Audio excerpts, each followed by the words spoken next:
Are you listening? Damn.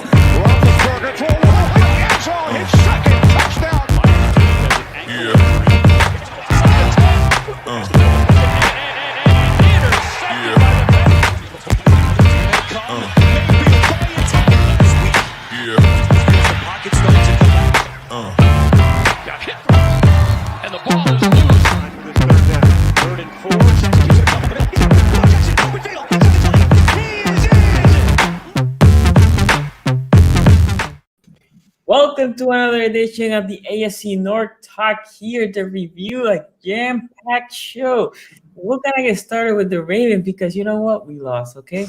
I have only just want to get this one out the way. Too, so he knew he This is the thing. Tony was trolling me after the game, and you know something? I don't think I was trolling you after the game. I might have said some things about Big Al during the game. I'm done. So you guys go ahead and do the podcast. Peace. Wait, is he actually gone or is he coming back? I can't actually tell. I don't know. He does need to get sleep. He does actually. I'm here. You gotta discuss these bits with us beforehand because I was gonna say, did Sonny just go on IR too? What's going on? Wait.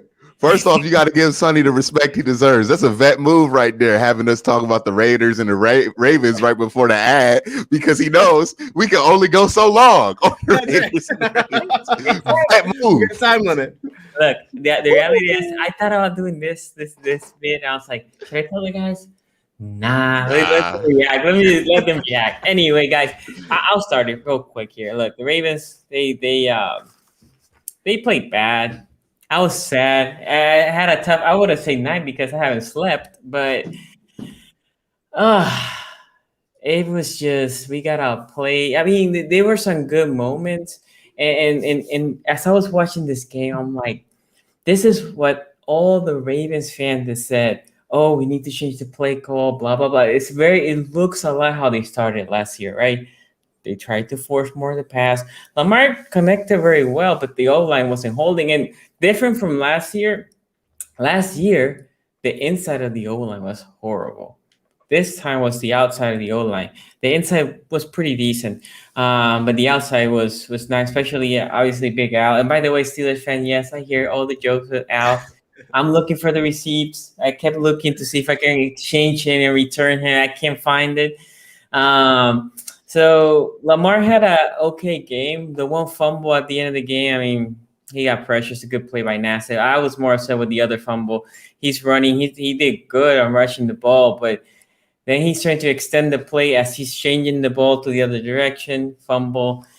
Obviously, there were some plays. I'm not going to say that the refs called a bad game. There were some plays that went against us. Marlon Humphrey not being alerted in that pick that he had. Also, weird play. Yeah, I can't pronounce this dude's name. Humford or whatever, the slot guy, stepping out of bounds.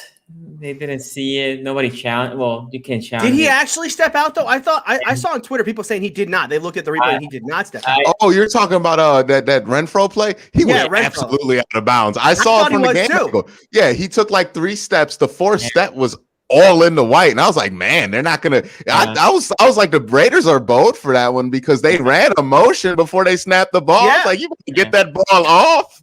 I was shocked. I thought that you have to challenge it at least, right? It's so close. You had to challenge that was in overtime at that point, right? Or was that the last drive? It was overtime. You can't challenge that. Oh, you can't challenge in overtime. Okay. No, it's up to the booth in overtime, though, right? Comes from the booth. So obviously, again, I'm not saying that. I'm not trying to blame the refs. I'm Week 1 for the refs too. Week 1 for the refs too. Yeah, I mean the Ravens look rusty. They started pretty good, but then they went away from Tyler Williams. Look, it looks like I'm making a lot of excuses. If you want to see all my thoughts, I actually put a video today. Again, I couldn't sleep. But hey, we took the L. Now go to the Chiefs, which is not gonna be easy. How much do you blame the chain for this? You know, on Thursday's show, you didn't bring it out. Last week, right? Did you? Well, we heard it a little bit. We heard the chain. You curse. Sonny. Bring the chain out because you just lost to the Raiders. You might as well lose. Bring the chain out. Let them know. Let me do it. Actually, yeah, you might be right. You got to change the mojo. We're the whole show. You gotta change it. You can't let the chain run you. I agree with look. I'm being more. I'm proud of the team. They fought, but that's okay. We took the L. I'm okay. I just a little sleep deprivation. That's all. Let's have super chats are available, guys. It's all my Ravens fans. Please just pour some encouragement. You know how it is. King says Shaky Andrews back at it. Lamar let down again. Look, Andrews, that play was BS. And with this, I'm gonna deflect to whoever wants to take after me. Here. It was easy. It's a good pass, easy completion, and he didn't secure. He was already in a first down, right? All he had to do essentially is just hold tight of the ball. Even if he goes back, it's okay. He gets to knocked away. Lucky it wasn't a fumble. But yeah, it is what it is. Go ahead, Q. I take so much hate on this show from certain fan bases when I feel like I just be telling the truth sometimes, man. Like I feel like I be getting deemed as a troller. But I have been saying this, and everybody on this show could attest to this for months. I think a year at this point. I think I was saying this last year, where I was like, ugh. I don't really think Eric DeCosta has done a good enough job capitalizing on this Ravens window with what he's put around Lamar offensively. And now we're in a situation where Lamar might be the best he's ever been as a quarterback. I mean, some of those throws he made in that game were pretty phenomenal. Just from the pocket alone, we know what he can do as a runner. We know what he can do on the run. And he looks phenomenal. You know, you're not in that game. It's not even close if you don't have Lamar Jackson in the game. I think that's pretty obvious to say there. But the running back stuff, that's not his fault, right? Like, that's not Eric DeCosta's fault. That's freak injuries happening to him. So I'm going to give him a pass on that. Wide receiver stuff, that's kind of his fault. Now, Bateman's not there. There's injuries there, but, you know, Sammy Watkins, like the underwhelmingness at wide receiver has been there for a couple of years. And then the offensive line stuff, you know, this was something that had started last year, and it's starting to get even worse now. I mean, like, Villanueva at right tackle. Somebody tried, two people specifically, I remember, tried to tell you that was not going to be a great solution.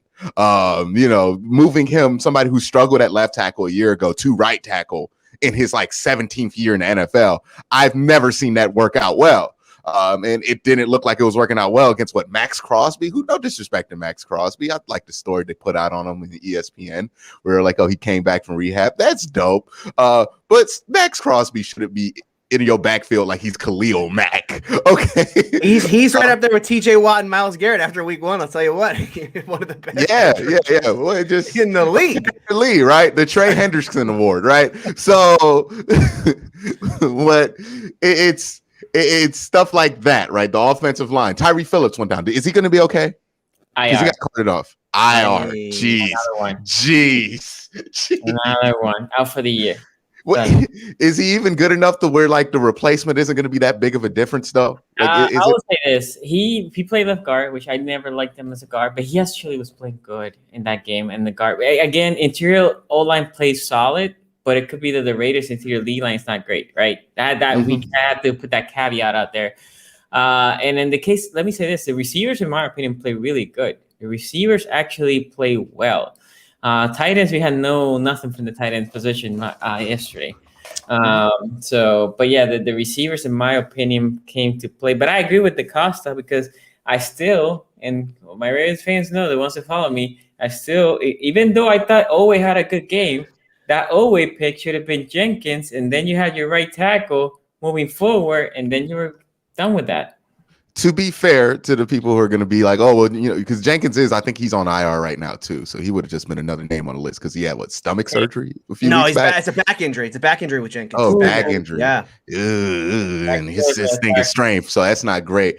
But still, the point remains that you probably could have found a tackle or just an offensive lineman at that point because the Ravens just needed more bodies on the offensive line, more than you needed Odafe Owe, who, you know, he's demolishing his 2020 sack numbers. I'm happy for him. But didn't think he made that much of a difference, and it didn't help that Ngakoue was on the other side looking like the dude you wish he was while he was on the Ravens.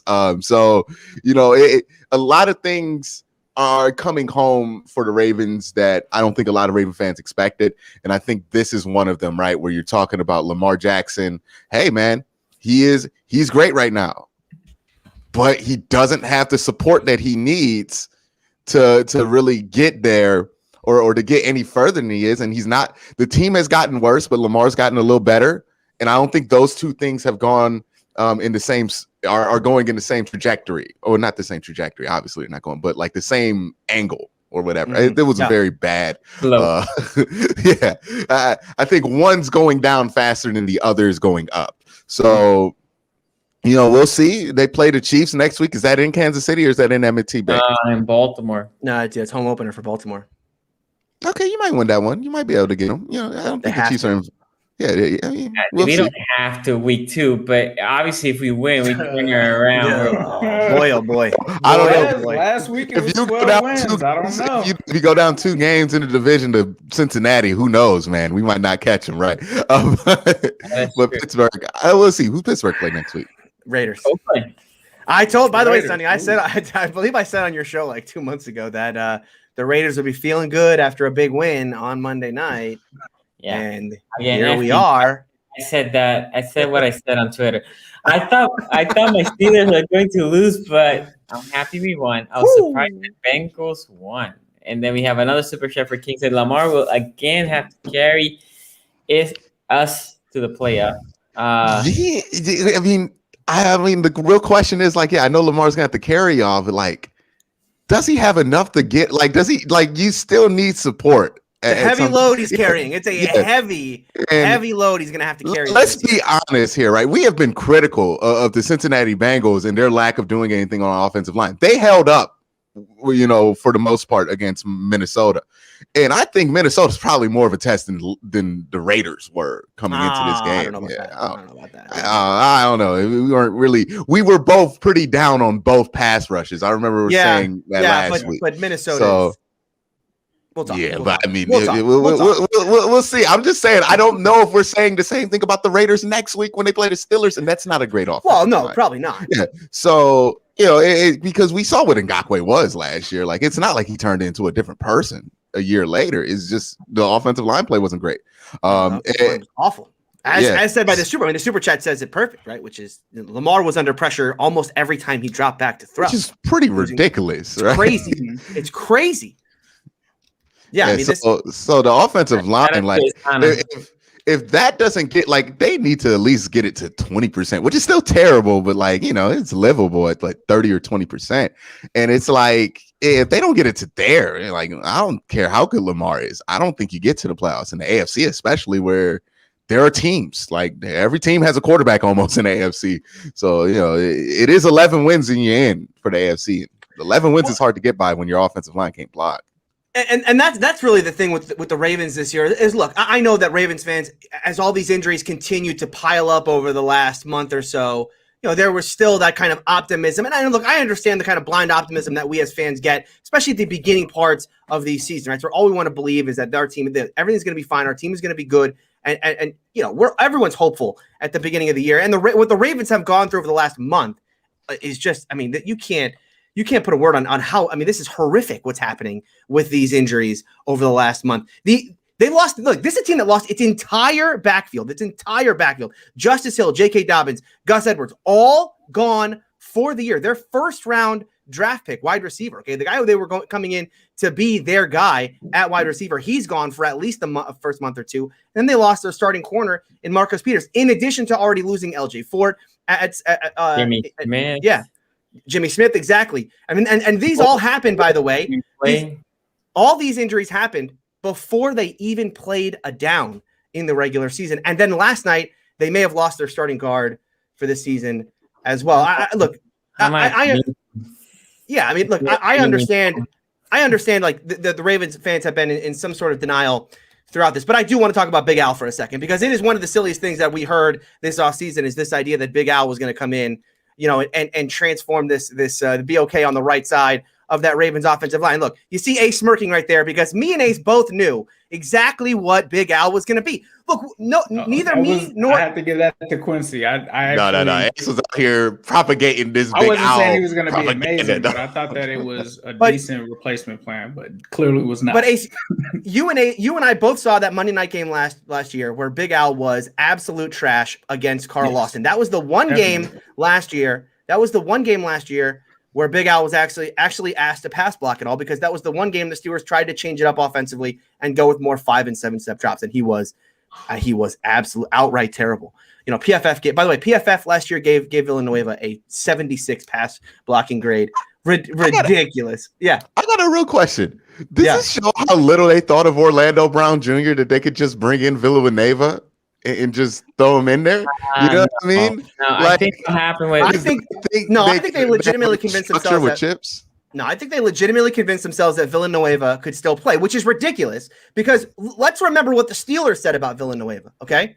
The Pittsburgh Steelers said, we will let Villanueva walk, and we would rather play Chooks Okorafor as our left tackle, okay? They let Villanueva walk so that they could start Chooks Okorafor, and yet somehow the Ravens still tried to convince themselves that no, Big Al will be fine on the right side. Like this is the problem. The problem. There's a truth for here. I agree with you, but also I think if the Ravens were running the traditional offense, what they were running last year, right? Not at the beginning, but as the season goes, that is a more forgiving for the tackles, for the O-line in general, right? You're basically pulling. You're just always basically going blocking as a run blocking, right? Rarely you pass block, because even on passing attempts, you're run blocking and Lamar just keeping it and then throwing the ball.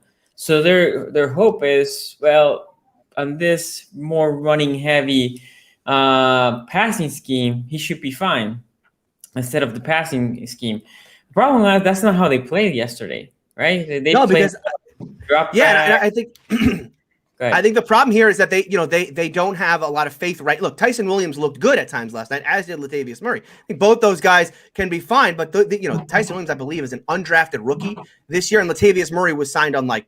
He's a second year. Yeah, so second year undrafted rookie. Yeah, so they still have to work these guys in and get them comfortable with the offense, and that is going to mean that they're gonna have to rely more on Lamar. This is a team that has to overcome so much, because not only do they have to overcome that all these injuries that they've had, but they have major concerns on that offensive line with Villanueva and now Tyree Phillips going down. They have major concerns in that secondary as well, because they're not doing a great job. Look, Anthony Averett I thought was fine last night, but there's a domino effect that happens when Peters goes down. It elevates everyone up the depth chart, and you saw some guys play really poorly. The other thing we should talk about with last night is John Gruden and how bad the Raiders coached. The Ravens lost to a really poor coached outfit in the Las Vegas Raiders. This is a team that had the ball at the 1 yard line, the Raiders did, and they hard counted themselves. They hard counted themselves at the 1 inch line. It is one of these things that you can't. This is something you expect to see from the Lions, the Texans, the worst teams. I watched the 0-16 Browns do that multiple times. It's absurd. Shout out to Jackson. And they compound that error by then throwing an interception. And when Lamar gives them back the ball, they're so terrified of getting a turnover that they decide on second and 9 or second down that they're going to kick a long field goal. Okay, because they're so terrified of getting another turnover that let's just kick the long field goal. Except they can't find their kicker. They don't know where the kicker is. Okay, and they compound that by not having any timeouts, so they have to take a delay of game, which takes them out of field goal range. This is the Las Vegas Raiders, and this is the mountain the Ravens have to climb, is that they lost to that football team last night. And this is a team that is decimated by injury. They have a major hill to climb. And Quincy is absolutely right about Lamar Jackson. They need every bit of him to be the MVP caliber player we saw from 2 years ago for this team to make any kind of playoff push, because they have a ton to overcome. Yeah, I definitely think that the Ravens have a ton to overcome. When it comes to the Orlando Brown situation, I think with him requesting to play the left tackle and with them having to pay, coming off of paying Ronnie Stanley, obviously they pay Mark Andrews. They're going to have to pay Lamar Jackson. I think they pretty much figured that they just didn't have the money to do it. But as you guys pointed out, like the offensive line for them definitely has been an issue. We saw it last year. It kind of flashed a little bit. We talked about it on this show. And it's really reared its ugly head this season, especially early on. And they've had injuries that we've talked about and that we've seen. And it honestly, I said last week, it hit them at two positions of their strengths, right? The running back position as well as the corner room. Yeah. And when you move down and you have to have guys come in, they're not going to bring that same energy. I mean, the Bengals saw it this week with Eli Apple, with Trey Waynes out, right? This is a guy that gave up points on that drive. And when you look at it, you have Bryan Edwards come out of nowhere. Tony's guy, Bryan Edwards, just goes off there at the end. And it's just like completion after completion after completion. And you have to be thinking as a Ravens fan in your head, that's probably not happening with Marcus Peters out there. So obviously, like Tony and these guys are saying, this was not a game that the Ravens could lose. You're going to play the Kansas City Chiefs week 2. You could realistically be headed towards 0-2 to start this season. And that had to be a game that you had to win. And I really felt like it was in their favor because the Raiders don't have receivers that you're just super familiar with. Like some of these guys are undrafted in fantasy leagues right now. They may be waiver wire claims tomorrow, but nobody really had these guys on their fantasy team. If it was not Darren Waller, those guys are not on your team. And so I really thought that they would take advantage of that. But the turnovers, in my opinion, and I've talked about Lamar, and I believe in Lamar, but man, those turnovers where he's taking off and taking hits and taking some pretty bad hits and turning the ball over and giving it back to the other team, that's got to be talked about. As far as hurting his team. Obviously, he's the best player on the team, but that is just somewhat reckless when you turn the ball over like that because those were decisions that were made that could potentially cost them the game. And when you look at the 2 turnovers, you have to say that played a factor in it as well. So I was honestly surprised because, like Tony said, I was looking at the Raiders. I was like, this team sucks. I was talking to my friend, and I was just like, why did they lock in and give John Gruden ownership of this team? This is a disaster. And, they somehow ended up winning the game. They stayed in the game. I just thought the Ravens were going to put them to bed. They left the door open. And it was the weirdest, like Tony said, that was the weirdest end to a football game that I've ever seen. Right. It was players were getting ready to do jersey swaps and all kind of stuff. And then they had to come back onto the field to end the game. And as Tony put it so eloquently, all of that craziness happened right afterwards. So just insane ending to a game. The Ravens, I definitely think, are in trouble. The injuries, they just got to be able to push through. I will say this. On the bright side, outside of Mark Andrews not really being a factor, I think that Sammy Watkins showed that he could be legit for this team. I think Hollywood Brown showed that he could be legit for this team. And I think once they get Bateman back, you've got something there in the passing game. You just got to get them all on the same page. But Sammy Watkins, I definitely think, kind of flashed in that game. Right. Yeah. One thing I want to ask about for Raven fans in chat, how do y'all like that Shaun Wade trade still? Second question I have is, how did it feel to get Pookie scooted? Because that's exactly what Derek Carr did to you, was the Pookie scoot. Y'all remember when Lamar Pookie scooted off the bench and threw that little bomb that nobody was near around? That everyone was like, great route. No, you just got Pookie scooted. I know we need to get to the ad read here in a second, but there were a couple plays in this game where effort was an issue at multiple points in this game. Obviously, Marlon Humphrey on the last one, I mocked him on Twitter.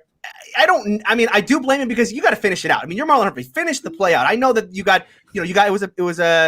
he bumped his other defender there. But finish that play out. Then there was another play that Josh Jacobs run. Go back and watch Patrick Queen on that play. He just quits. He just quits on the play halfway through it. He gets blocked out of the play and then completely quits on the play. Weird effort plays a couple times in this game as well.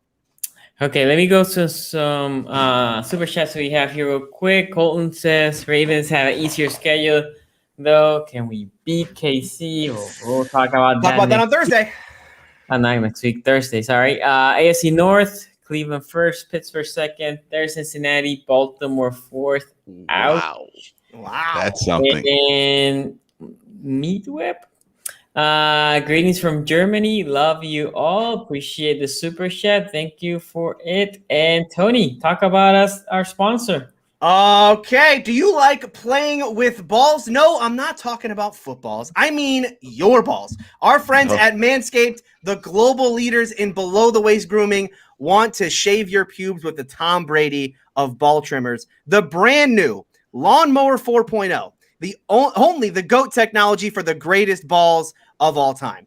When you're going towards the end zone, make sure you use the right tools for the job and choose Manscaped. 2 million men worldwide trust them, so join the movement with our exclusive offer by using code AFC North Talk. That's AFC North Talk, all one word, at manscaped.com for 20% off and free shipping. The world is starting to open, and the Performance Package 4.0 from Manscaped is here to get you ready. Inside, you'll find their brand new Lawnmower 4.0 trimmer, the Weed Whacker ear and nose hair trimmer, their Crop Preserver ball deodorant, Crop Reviver toner, plus 2 free gifts, the Performance Boxer briefs, and their Shed travel bag. The Performance Package 4.0 from Manscaped is the perfect package for your package, and a key for great grooming hygiene and routine to make sure your crotch doesn't look like Troy Polamalu. The brand new Lawnmower 4.0 is here to take your defense to the next level. This 4th generation trimmer features cutting-edge ceramic blade to reduce grooming accidents thanks to their advanced skin-safe technology.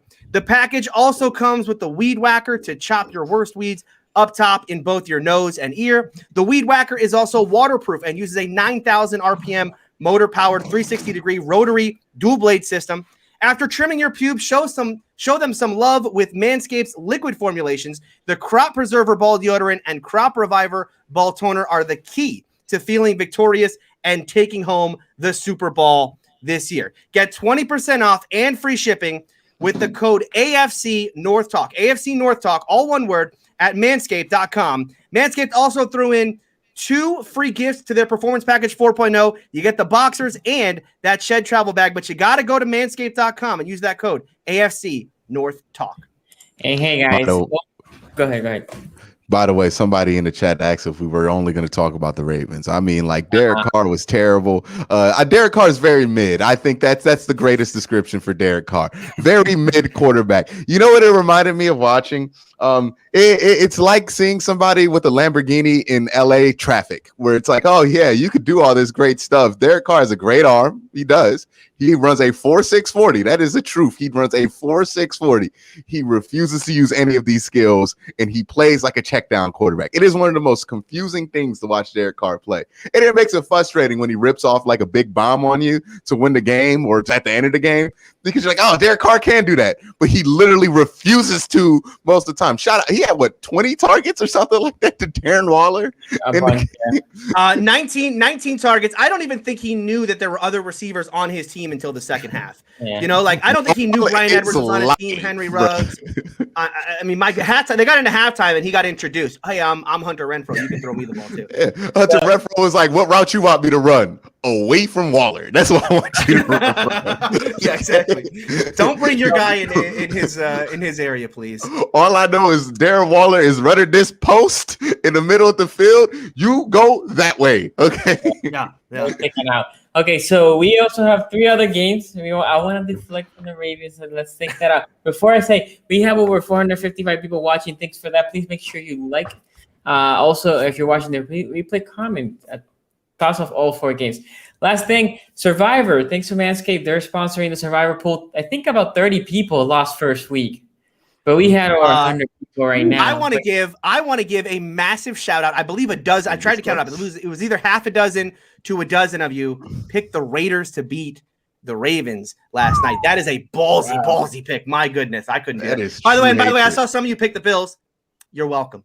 You are welcome. Goodbye and good riddance. Let's talk about Cincinnati. Ace, I was hopping in and out from your stream as I was watching the Steelers. So obviously, I was watching New York, keeping me informed of this game.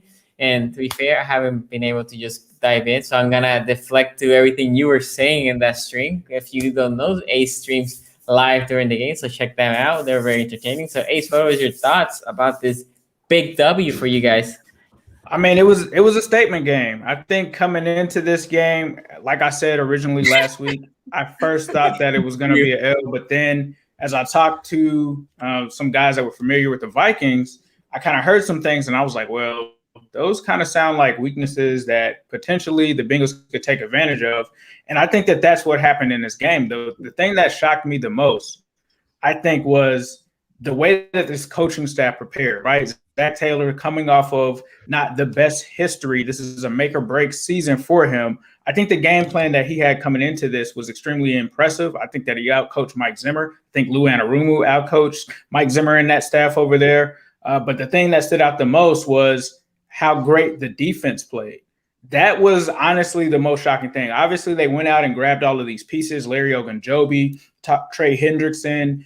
They went out and traded for BJ Hill, literally like before the season started. And when this team came out and performed, holding Dalvin Cook in check to only 60 yards and just letting them know off the break that they were not going to be able to establish the run, that was extremely impressive. You also talk about the way that this offense came out. So initially they come out slow, which I kind of expected from Joe Burrow, obviously with him coming off of the injury. And, you know, as soon as they got into a position where they were down 7-0, the offense just turned on. And, you know, the biggest narrative before the season that was super annoying was about Jamar Chase. Can Jamar Chase catch the ball? It was the most overblown, stupid narrative that I have ever heard in my life. And it was over, in my opinion, in a matter of plays. You know, Chase ends up catching a third down pass. One of the most, every pass that he caught was clutch. Not only does he do that, everybody talked about Joe Burrow's deep ball. Oh, so Joe Burrow's deep ball was a thing, which we acknowledged last season, and he's actually worked on it this season. And what does he do? He throws a 50-yard bomb. And on Next Gen Stats, they said that the air yards on this was 48.2. That ball was in the air for 48.2 yards. The probability of completion was shocking because it was only a 29.7% chance of that pass being completed. But he hits Chase, and I lost it. If you were watching me on the stream, I just completely lost it on that play when he hit Chase on the bomb. Because the Bengals fans, honestly, we haven't been able to see a bomb like that connect probably since Andy Dalton and AJ Green. So it was good to have that. The Migos that I have on the shirt, the entourage, T. Higgins was out there balling. He catches an early touchdown. I mean, you start to see them start to use these weapons. They go to Tyler Boyd, who I think had an underrated game because some of the catches that he had were just insane. And then they kind of established the ground game as well. Joe Mixon right now leading the NFL with 127 yards. It's obviously only been one game, but he did have 30 carries, has that 4.4 yard per carry average. That was one thing that I told you guys on here was going to happen because Frank Pollock was back. And with that being said, the offensive line, much better.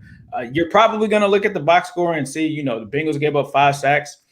2 linemen were only responsible for that. Not even 2 linemen. 1 lineman was responsible for 2 sacks, and that was Trey Hopkins. The other one came on them trying to use Drew Sample to block Daniel Hunter. I don't know why you would ever do that. Yeah. That wasn't really smart there. And the other one, I believe, came on Samaje Perine in pass protection. But the other thing was Bengals were waiting for Joe Burrow to get that hit. He had said, you know, I want to get hit. I want to kind of get used to some kind of contact. And once that happened, I just really feel like the offense took off. And then we really just wanted to put our feet on the neck of the Minnesota Vikings. And that's what started to happen. And they got into the third quarter. We go up by 2 scores and we get the ball back again after stopping the Minnesota Vikings. And Zach Taylor on our own 30-yard line decides to go for it. Me personally, I wasn't mad at the call because honestly in the NFL, these wins don't come by very often. You have to take the life out of any team that you can as soon as you really can. And it ended up being, I think, a 4th and 1. Joe Mixon actually stumbles on the play, falls down, turns it over. But even on that drive, the defense played so great that the Vikings literally had to convert a 4th and 3, which ended up being a touchdown pass to Adam Thielen, just for them to get some points on the board. And so after that, it gets tied up and everybody's, you know, talking about, oh, why did we do that? And in the midst of this, Joe Burrow ends up getting his ankle rolled on or something like that. So then they get extremely conservative trying to run this ball out. They end up basically ending in a tie game, going into overtime. They don't do anything on the first 2 drives. And then everybody's thinking, okay, same old Bengals. This is what's going to happen. They're going to bungle this game away. It's going to be another tie or it's going to be another loss. And Jesse Bates, my guy, the guy that we've always been talking about, and Jermaine Pratt came through in the clutch, forced a fumble on Dalvin Cook to give the Bengals the ball. and none other than Joe Burrow. The whole time that this was happening in the stream, if you watch my reaction, I'm like, we're good. We have Joe Burrow, because this is why when moments like this happen, that is the chess piece that you can have. So when they brought Joe Burrow in, they got gutsy again on a 4th and inches play. The crazy part about this is the play was initially a run call. Joe Burrow goes up to the line, reads the defense, calls an audible into a play action, and the rest is history. CJ Uzomah, he finds, throws a perfect pass to him. That he wasn't even the first option on the play, they said. They didn't want to give away who the first option was going to be, obviously, with teams listening.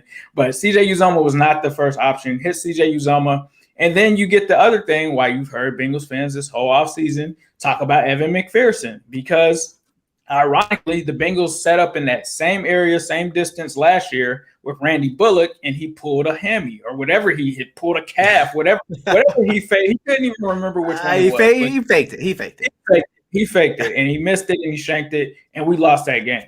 Evan McPherson comes out. They try to ice the kicker, and it's hilarious because he's just laughing. Like, as soon as they called his timeout, he's just like, all right, I got this. Evan McPherson comes through, hits the game-winning kick, and the Bengals are 1-0. And I think that this is a completely different team, especially given that we've been through this roster turnover, getting rid of some of those Marvin Lewis players, bringing in some of the newer players. And it's just more of a family feel. Jamar Chase out there doing the gritty. You're going to see a lot more of that this season. That's all that I can really say. But the defense impressed me the most. Zach Taylor impressed me the most. Offensive line cohesion, Riley Reif as well as Jonah Williams both had their PFF grades in the 70s. I also, if I'm not mistaken, believe on Next Gen Stats, Joseph Burrow had the quarterback rating that was tied for 5th, right under Pat Mahomes. And if you want to do some comparison, remember I made this stake that Joe Burrow could potentially end up being the first quarterback in the AFC North. It's still week 1, but I still feel that same way. If you look at the comparison of the other guys, because you did have Baker Mayfield have a pretty solid game. You did have Lamar Jackson have a solid game. Ben, that's another story, but we'll get to that, Tony. But if you look at the comparison, I believe Baker and Lamar were like 17th and 18th, and Big Ben, I think, was like 23rd or something like that. Get ready. The Joe Burrow era, I think, can start. If the Bengals stay healthy, they can continue.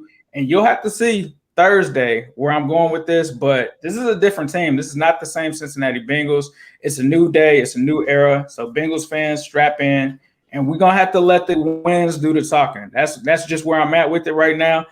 That's all I got for it. Enjoy this win. Let's get on. I can't wait. I can't wait until we play Andy Dalton this weekend.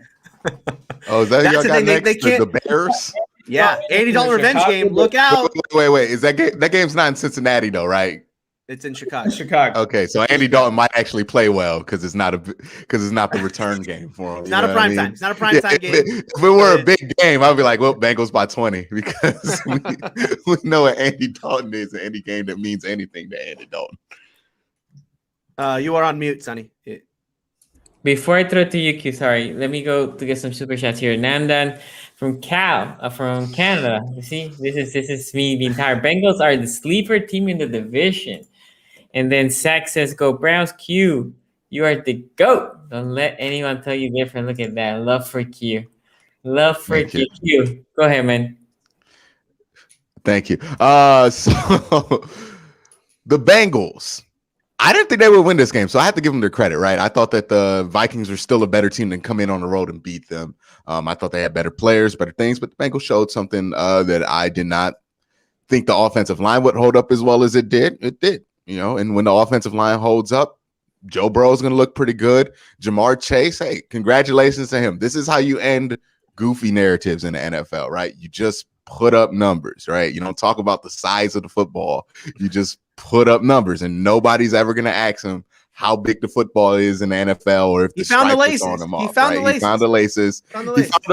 It's over with now, right? He has it done. 100-yard games on 5 receptions, 7 targets, 0 drops. That's a pretty good game on him. Joe Mixon had what I would expect out of Joe Mixon. Like, that's an above average running back game. I mean, like 330 carries is a bit much, but the 4.4 average is pretty good on there for him. who's the backup for him if he got 30 carries? Is it P. Ryan? They have P. Ryan and Chris. How many carries did he? Okay, they don't. How many carries did they give P. Ryan? They gave P-Ron a couple carries. Honestly, we expected Chris Evans, but they threw P-Ron out there. They gave him an extension based off of last year. Because if Mixon got 30 carries, I don't think you really got a backup in that case. Or at least they're really all in on Mixon. So that's good. And, you know, everything we thought the Bengals were going to be good at, the wide receivers, they were good at there. And the defense, yeah, it has improved there. Is this going to change my prediction on the Bengals where I'm like they're at 6 and 7 wins? Probably not. This isn't a strong enough win for me to do so, but this is a good sign for the Bengals, right? I mean, you wanted to see Zach Taylor was going to be a good head coach. So far, this is a good sign. You want to make sure that what you thought of Joe Burrow is what you're going to get out of Joe Burrow. This is a really good sign for that. And defensively, you know, you put a lot of investment in that defense over the last offseason. So you want to make sure that pays off. And, you know, so far it looks good. So, yeah, the Bengals look, you know, as good as you would want them to look right now. I don't know if it's opinion changing yet, but a couple more games like this, and if they get like a win over a team that I believe is going to be like 500 at the end of the year or over 500, you know, then hey, then we can start talking about this team as a legitimate, you know, challenger for a wild card spot or maybe even a division. Who knows? This might be a wacky year for the AFC North if week 1 is any indication, right? So. Hats off the Bengals fan. I know y'all think I'm a hater. I know y'all think I only want to see the Bengals lose. Okay. But the truth of the matter is that if the Bengals are playing well, if the Ravens are playing well, if the Steelers are playing well, we all do better. So I want to see this division be competitive. So I'm happy for the Bengals. So one thing before I throw it to Tony, I thought this game was going to be close. And again, I haven't dove into the game because I haven't slept much. But I predicted on Thursday that the Bengals were going to win. I said this is a toss-up game because the Bengals are at home. I was going with the Bengals, and it was just that right to the wire. Cook's fumble, which essentially is what gives the Bengals the win. Obviously, Joey Burrow did some clutch throw at the end, and Bates come with a big fumble over there. But shout out to them, man. They took care of their home turf. They took care of their game, and they got a big W. Tony, what do you think about the game? Yeah, I mean, the first thing I want to say about the Bengals is about the fans there. That crowd was rocking in that stadium. Yes, sir. They've been rocked up all summer. I was surprised one bit. I was like, they are ready for this year. If yes, this summer was any indication, right? Yes. Yeah, like 8 false starts. Yes, three, not one, not two, 3 pre-snap penalties from the Vikings on their first drive of the game. 3 false starts. 5 in the first half of this game. Yeah, I mean, the crowd here was tremendous. Gave the Bengals the boost they needed in this game. It was a very, very close game. I think, you know, I know I've been kind of the Zach Taylor apologist on this show, and I do think, like I said, there is a ton of credit to give to Zach Taylor for his game plan, I thought, to ease Burrow back in, right? You know, I talked about this on Thursday's show. I thought we'd see a lot of Joe Mixon in this game. We certainly did that. They relied on Joe Mixon against what is, you know, a really soft front that the Vikings have, but also gave Burrow a lot of easy throws, right? A lot of check down stuff, a lot of screen passes, a lot of underneath stuff. Work him back in. There's no point in having this kid go out there 5 and 7 step drops trying to fit the ball into tight windows down the field when we saw what happened to him last season. Let him kind of get his feet underneath him, especially in front of that home crowd. I thought they did a really good job of that. The other thing, the improvement I saw to Joe Burrow this year is that he got rid of the ball really quickly, right? And I think some of this was out by design from Zach Taylor. He had a 2.56 time to throw, 6th quickest of any quarterback this week. Again, you know, you're playing behind an offensive line. I think this offensive line is still a work in progress. On the interior, I thought there were some real issues there. Hopkins was bad in this one. But, you know, the interior, I think the interior coming in, we kind of knew, right? That was where the question marks were. You got a couple of young guys waiting, right? You got DeAndre Smith. That's not his name. Deontay Smith, sorry. And then Jackson Carman, 2 young guys waiting in the wings there on the interior of that line. And I thought Jonah Williams and Riley Reif were solid, and those were 2 guys coming in who you expected to be solid, right? I mean, Jonah Williams has been good. His career just can't stay healthy. And then Riley Reif coming in from the Vikings. I thought they were both good. And if the Vikings can get the young guys in the middle playing well, they could be this offensive line could be fine. I did love, like I said, I love the super aggressiveness on 4th down. Up by 14, ball on your own 30-yard line in the 3rd quarter, right? I mean, I know Bengals fans are probably going nuts about this and probably were going nuts. I loved the call. I know they didn't make it. Still love being aggressive in those moments. I also thought on the defensive side, I thought the interior of their defensive line was very good in this football game. This is something I remember saying last year when DJ Reader was healthy, is that interior defensive line last year, and then they added BJ Hill. BJ Hill had a very good game. 2 sacks. Yeah, so he was, that interior of the Bengals D-line is something to watch out for. And then there's no all-22 yet, so I don't know who to give credit to here, but I just want to give a shout-out to the secondary in general. I thought there were a lot of coverage sacks, and there were coverage pressures, coverage sacks in this game, right? It wasn't as if there was, the Bengals were getting a good push or anything off the line at times, but there were a lot of times where Cousins very clearly, his first read, his second reads weren't there. He was holding on to the ball really long, and that allowed the motor of this defensive line to get to him. So credit to credit to the Bengals for a secondary for that. Also, Mike Hilton. We have to talk about Mike Hilton for a second because we went through the full Mike Hilton experience in this game. He had some great plays playing downfield, attacking in the backfield, and then there was that play to Thielen. I'm really interested to see how Bengals fans react and how the Bengals coaching staff uses Mike Hilton. Because as I've said, look, Mike Hilton is a fantastic player, but just as a pure cover slot corner, not great. And I think you saw a little bit of that in this game. The last thing I'll touch on here, and Ace talked about it, I do want to talk about what a cool moment that Jamar Chase touchdown was. Because look, I obviously as a Steeler fan, right, but still, hearing the crowd go absolutely nuts. Ace, I didn't get to watch your video. You need to link me to it because I want to see your reaction to this. That moment was really cool, right? The idea that Jamar Chase has taken so much crap all preseason, right? Everyone, we joked about him for multiple shows here on AFC North, talk about the drops, about, I'm not sure this guy, all the problems he had in preseason. We've joked about Joe Burrow, that can he hit the deep ball, couldn't hit the deep ball all of last year. To have that moment, to have the 50-yard touchdown in the opener, Burrow to Chase, answering all those questions right there, the crowd going absolutely nuts. Like, even as a Steeler fan, I can admit that was a really cool moment. So congrats to the Bengals for getting their first win of the year. Okay, let me go through some super chats that we have here. Ira says, thank you for the donation. Told you the Bengals will have a top 15 defense. All right, And then Colton Carson says, beats Vikings. Wow, new era, best of the best. And then there's a little salt. I see the Ravens logo. That gets out a little salty. I mean, it's a little salty, but it's okay. Shout out to Yahim for the donation. I don't see any comments here, but thank you for the donation. And the agent, not a Ravens fan, but I was watching in Raven Vid live stream. I saw him get up and chat. So he shouted, so I thought his team was going to win. Oh, I got you. Thank you for that. Let me see. I have another one here before. Okay. We got a couple more. No, you skipped one. Yeah, that's the one. Yeah. Zim what's up, Zim? His own facts. What? I was crying? Where was this? I put up the highlights to my stream on there. I'm pretty sure when I edited, I didn't see any cries. So I'll read this one for Zim. Shout out to Zim. Keep it up. Hello, gentlemen. Quincy. He called me by my username. I saw your tears. Citation needed. They look tasty, Quincy. Why are you trying to lick my cheeks, Zim? I don't know about that. I see you. Don't look around, Quincy. I'm here. Don't run from me. I'm not. Wow. I'm not running from you, Zim. We'll talk before the Bengals play the Browns in Week 8, and then we'll see if it's a new day. Can't wait for that game. Oh my goodness, it's gonna be so much fun. And then the Trips here says our defense is that Marcus Peters injury might end our season. Lamar and the O will be fine, but the D can't be this bad.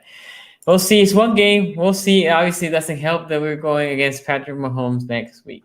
Okay, let's talk about another good game. I did watch most of this game, and then I finished it the next day. The Browns.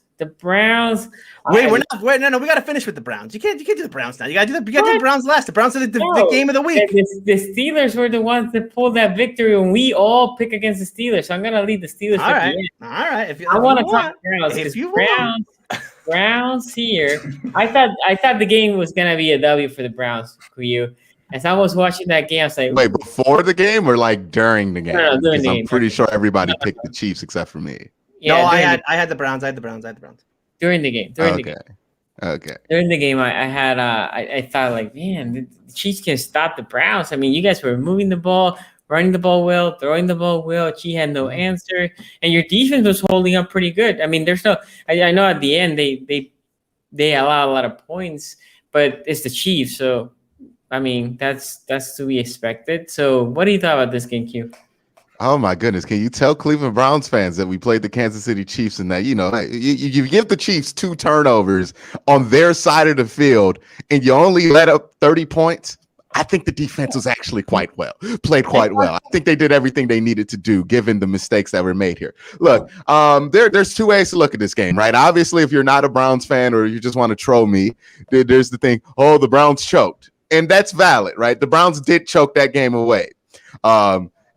But it is one thing to choke a game away against the Raiders, and it's a whole other thing to choke a game against the Chiefs. Now, what I will say here is that the Chiefs played pretty well. I think they played, pretty much the game that they wanted to play. They only won by 4, and they really only won because Nick Chubb fumble where a helmet popped the ball out. They gave him the ball there, even though defense held him to a field goal on that drive. And then Jamie Gillian, on the most inexplicable fumble I've ever seen in my life, just drops the punt snap. There was no rush. He had time to punt it after he fumbled it, and the man just panicked, fumbled the ball, and gave the Chiefs the ball at the 15-yard line, which is an automatic touchdown in today's NFL with the Chiefs.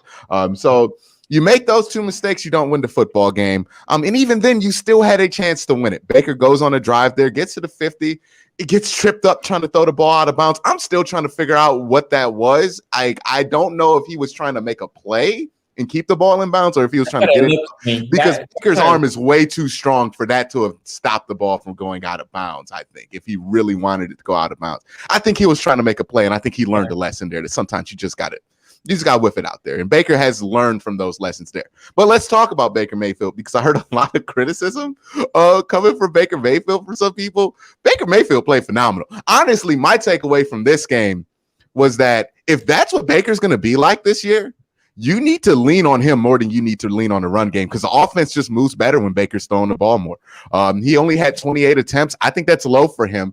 And we were talking about who the best quarterback in the division could be. Now, again, look, this means absolutely nothing right now, because on both these stats I'm about to cite, there's some goofy stuff going on, right? QBR, Teddy Bridgewater's the number 1 quarterback in football, and Aaron Rodgers is the worst in football. And in PFF grades, Jameis Winston is number 2 in football right now. Shout out to Jameis. By the way, to people who want to fire Joe Woods right now, Patrick Mahomes getting 4 touchdowns, that doesn't bother me. If Jameis would have threw 5 against a Joe Woods defense, yeah, we would be talking about firing Joe Woods right now. But as of right now, I'm be all right there. But we're talking about this conversation of who's the best quarterback in the AFC North in both QBR and PFF grade. Baker was 12th in QBR, which is higher than everybody else. Joe Burrow 15th. Where is Lamar 16th, and then Ben 25. And then when you look at PFF grade, Baker was 13th, Joe Burrow 18th, and Lamar 24th, Ben 32nd, which, I think Tony would talk about that later on here. But, I think they probably need to lean on Baker Mayfield more. I think he's good enough at this point. He has enough weapons around him that passing game needs to be what they're structured around. Sometimes the running game, it just doesn't flow as well. And I think you could put up more points. And, when you do this run heavy stuff, it just so happens that they give up leads when they do the run heavy stuff because sometimes they don't move the ball as well as they think they should on there. So that was probably my biggest takeaway, was offensively, you probably want to lean on Baker Mayfield in that passing attack more. Defensively, look, I know a lot of people were complaining about the defense. I felt like they played fine. I mean, I'm completely happy with what they gave against the Kansas City Chiefs. This is one of those weird losses where it stings and it hurts because you lost the game in such a stupid way. But I just don't believe the mistakes that you made in that game are anything that's going to be repeatable. I don't think Jamie Gillian's going to drop another punt in his life. And even if he does, he's just going to get cut. And Nick Chubb, he doesn't fumble often. Like that just doesn't happen with him. And it was a weird fumble that happened there. We could talk about the play where Tyreek Hill got that deep ball off of Patrick Mahomes, or Patrick Mahomes was running all the way to his right on the sideline, threw that thing 50 yards down the field, opposite side, in stride to Tyreek Hill. I know people are mad at John Johnson about that. How the hell do you cover that? Like, Ace, you have played defensive back. If you are all the way back 50 yards trying to get Tyreek Hill and you're the deep safety in a cover two, the ball just comes across the field the other way. What do you do? People are telling me you should pick that off. There's no way John Johnson is sitting there like, this ball is coming. No way. He thought that ball was coming. But it came. Patrick Mahomes did his thing there. And the Chiefs are a really good offensive football team. But as far as my thoughts about the Browns overall, like it really hasn't changed. I didn't see anything that would make me down on this team. Defensively, we knew that was going to take a little bit of time to brew and be what they wanted it to be. And everybody relatively stayed healthy. I know Jedrick Wills is day-to-day with the ankle injury, but he should be back relatively soon. And yeah, is there any questions you guys had about the Browns that you want me to answer? Like, I don't know where everybody else's mindset is with it. Let me get here the super chat. Thank you, Tony. The defense held them at 1 point to 2 field goals and 2 punts. What more can fans want? We lost a starting safety. Oh yeah, and then Ronnie Harrison gets in that weird fight there. And honestly, honest to God, this is no lie. When you're talking about the defense and you're talking about you got them to punt twice. Like, that's good enough for what that defense was last year, which was awful. So, in their first game, they should get better as the year goes on. But the fact that I think a lot of people thought this defense was going to be like top 5 to start the year or top 15. I was like, they're going to have to work into that. They've improved most definitely from last year, and it showed because they got that drive that they didn't get last year where Baker could get the ball to win it. Unfortunately, Baker throws that interception after having a great game. Happens. Nobody's questioning if Lamar is good because he fumbled twice and he fumbled in overtime, right? Like sometimes it just happens. It's not going to be there for you every play. But yeah, my biggest takeaway is I think the Browns probably need to lean on Baker Mayfield more because I think he's just quite ready. He's ready for more. And if your quarterback's ready for more, no matter how good your running backs are, you need to go with that. So I will say this. I watched this game, and I was surprised how good the Browns were looking on the road, and not the offense, the defense, right? The only thing is, I was shocked how many people, and this is in the media, like, oh, Baker was trying to throw it away. I don't know, Q. I thought he was just trying to make the play there, and he got picked. Which, again... Didn't he say? He said he was trying to throw it away, I believe. Romo said it on the broadcast, and I believe he said it after the game. But I've seen him try to throw it away from that set. Like it's just I get why he would say that because it's a better cover to say I was trying to throw it away and I just got tripped up. But I've seen him throw off that set, getting tripped, and his arm is way stronger than that. It felt like to me he was trying to give a 50-50 ball or something, and he does this at times, right? Like I'm realistic with sometimes Baker tries to make too many plays, and he'll just throw a 50-50 ball up there, and it gets picked off. Like that's one of the things you live or die with Baker Mayfield. Like sometimes it's the Donovan Peoples-Jones throw, sometimes it's that. But yeah, I just find it hard to believe he was really trying to throw it out of bounds because he has way too strong of an arm for that not to get out of bounds there if he was really trying to get it there. You know what I mean? I agree. But overall, if you're a Browns fan, you're like, okay, we lost. I mean, nobody wants to lose. Nobody wants to now. Right? You play to win every single game you play. But if you think and evaluate, we went to the road. We played well. It wasn't like anything we played bad. The offense played well. The defense played well. You got a fumble. Look, turnovers and special teams can kill you. And I know the special team is a turnover, but I mean, that is a play that you're like, shit, that happened, right? And then the Chubb fumble, I mean, as Q said, that usually doesn't happen. So obviously that puts you in a disadvantage, and you still had the ball at the end to go win the game. And I know the narrative here because I saw it. I saw it from some of my Ravens fans, and I saw it from other AFC North listeners. And they were like, well, Baker's a short orders. He cannot win the big game. And here Baker goes. This dude dealt with Mahomes throughout the whole game. And it was unfortunate. And again, I don't think he threw it away. This is just me personally. I don't think he threw it away. I think it was a bad read. I think it was a bad decision. But I thought Baker played well. I thought the offense played well. I thought the defense played well, because I cannot, in good conscience here, come and say, well, if they had a better defense, they would have held it to what? I mean, there were very few teams that hold the Chiefs, and I know the Buccaneers did in the Super Bowl, but most teams let the Chiefs score 30 plus. Let's just be honest. And when, especially at home, right? At home, all home stadiums are rocking this weekend. All home stadiums are rocking. So I don't know. I think the Browns showed up. I thought, if there's I don't like moral victories, but if there was not a horrible loss, I thought this was it. Tony, hold on a second, because I've watched a lot of Browns content over the last 48 hours, as you know. Somebody find out what he said. Yeah, I don't know. Yeah, we got to find out what he said, and what currency is that? Because you never know. That might be like. Yeah, I don't know. It might just be $2. Huh? Yeah, it could be like $1.20. You never know. It's fine. We appreciate anything. From the color, yeah, of course. Appreciate every super chat we get. Actually, the color tells you how much it is, right? Because like I don't know, there's like a color system to this. Like dark blue is like under $1. It's like a $50. It's a Honduran lipper. Honduran. Was that donation from Baker Mayfield? No, listen, I want to talk to Browns fans for a second, though. I want to talk to Browns fans for a second, okay? And I have a serious question to ask Browns fans. Do you think your team is good? Do you think the Browns have a good football team? Because when I listen to Browns fans after this game, when I listen to a lot of Browns analysis after this game, I keep hearing people talk about the Browns right now as if they're this 8-8 or 9-7 team that's coming out with this moral victory by coming in and almost beating the Kansas City Chiefs. You know, look.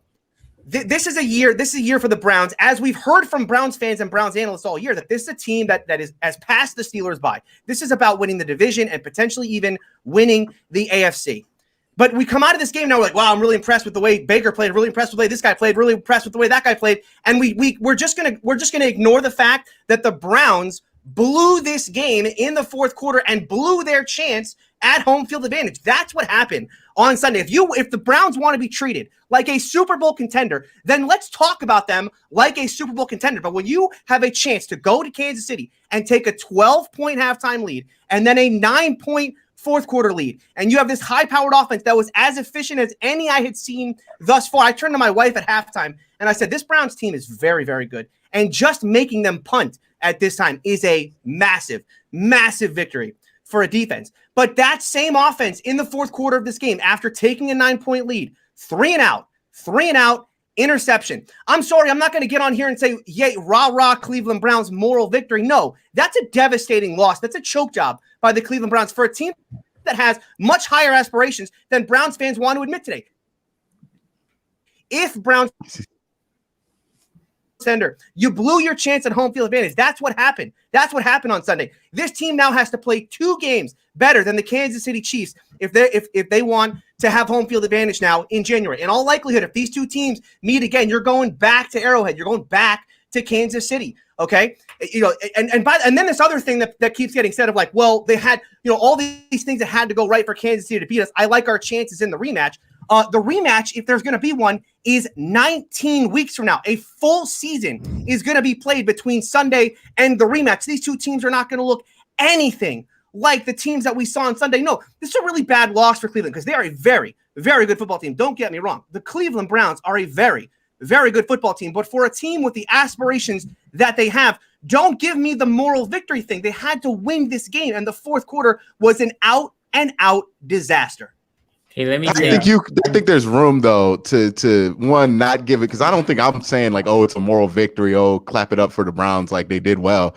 Like I think they're past that point. They went 11-5. They won a playoff game, and they came close to beating the Chiefs last year. I think that was the moral victory here for them. But there is room there to go, You lost this game, and yes, that does suck and it does sting. But ultimately, whether you get home field or not because of it, that's not going to determine whether you make the playoffs. So it's not like the devastating loss that, like, I guess you can lose your opportunity at home field. But let's be honest here. Any team talking about, other than the Kansas City Chiefs, that's had home field, any team that's talking about blowing home field in week 1, that's an incredibly arrogant proclamation if you're a Browns fan. But you're playing.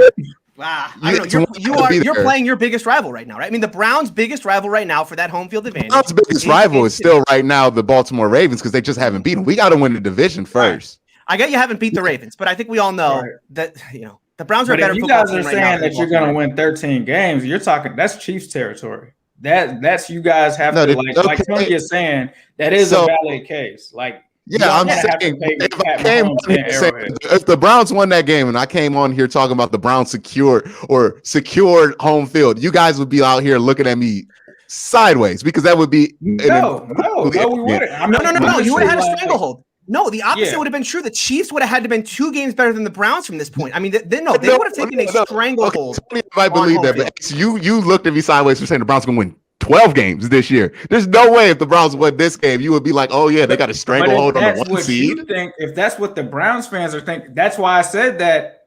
Like, I'm looking at you crazy because 12 or 13 wins is Chiefs territory. You can still win 12 or 13 wins. I never said they were going to get the 1 seed. But when Tom Brady was on the Patriots, it was all about getting that bye. Everybody knows at the top of the AFC, if you plan on trying to go into the Super Bowl, you need that week 1 bye. Yeah, because they had won like 4 Super Bowls. To say that's not an advantage. Quincy, your mic is cutting out. Imagine you having to come to Cleveland in that stadium. Like, that's a tall order. Yes, it's Pat Mahomes and all of that, but that's a huge advantage. Like, to not play the first week and then possibly have them here's what everybody is saying, though. Here's what everybody's saying, where this is getting confused. Yes, they lost the game, but literally look at the plays that lost in the game. These are not plays that you expect. Baker Mayfield lost them the game. Are we going to tiptoe around it?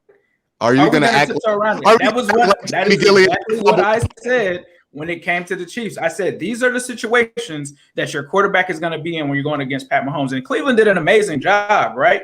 But Baker was the one that let them down. 18 picks since 2019 in the 4th quarter, and he does it again. And you're talking about giving this guy the keys to the Browns? I would love if you guys give Baker the key to the Browns because we would see 2019 Baker. You can't allow this guy to come in at the end and expect for him to win. We could talk about QB ratings and all of that. Joe Burrow ended up winning and actually threw 2 touchdowns. So you brought up QB ratings. You did. You brought it up. Next gen stats, bro. If you look at it, it's got Pat Mahomes. That's the stat that you follow. What's the fucking rubric on this? It's got Joe Burrow. And that's what Zim was trying to tell you. When you have Baker, you literally said QB PFF grades 5 minutes ago. Literally in the NFL going to say in the last 2 minutes of the game, I want Baker Mayfield to have the ball in his hands. No, because what happens on Sunday happens. No, they don't. I put it in Big Ben's hands. I put it in Big Ben's 40-year-old hands. You want Lamar Jackson? Do you want Lamar Jackson in the final 2 minutes of a game? Because he's made mistakes at the end of a game. He hasn't. Yeah, no, you can't. You can't make this argument and then say you wanted him Lamar. Then, bro. Like, no. Lamar makes as many bad mistakes. Bro, we're talking about a guy since 2019 has had the most 4th quarter interceptions. Lamar has those things too. Any quarterback in the NFL. If we're going to make this argument, the fair thing to do here is to say both guys have legitimate concerns in the 4th quarter. And by the way, Baker Mayfield, look, Baker Mayfield and this offense was terrific for 3 quarters. But they went 3 and out, interception. And I don't know whose decision it was. To my point.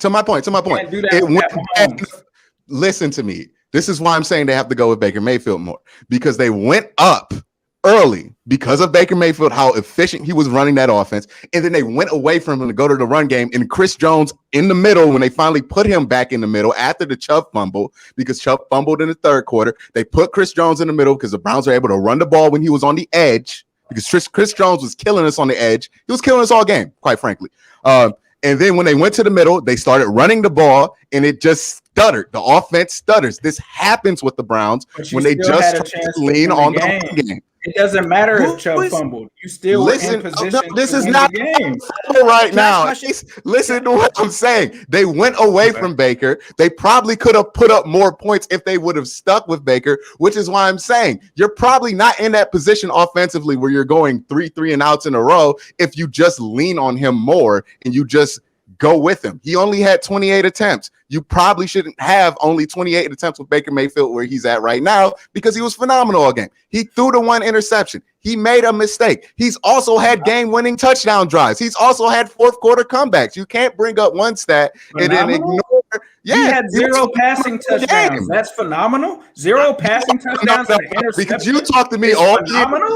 You talk to me all year about. Y'all have bad quarterbacks for a while, but that is a phenomenal game. Are you really serious right now? Are you? Did you not watch it? 0 touchdowns and 1 interception is a phenomenal game. He had a phenomenal completion percentage. Tony. Lost. I do have a question about a play call in this game, but okay. You can ask me about the play call, but didn't you hear him all summer talk about Baker Mayfield's passing yards? Oh, he hasn't had it. That he was on the we get a lot. We get too enamored on this show with raw stats. When he throws, that's what I'm saying. Ace, you talked to me all summer about his completion percentage and his total yards and his lack of 300-yard games. I did not talk about his completion. Yes, you did. Yes, you did. I talked about him playing. He comes back on here. He has a 75% completion percentage. He just did what I said he was going to do.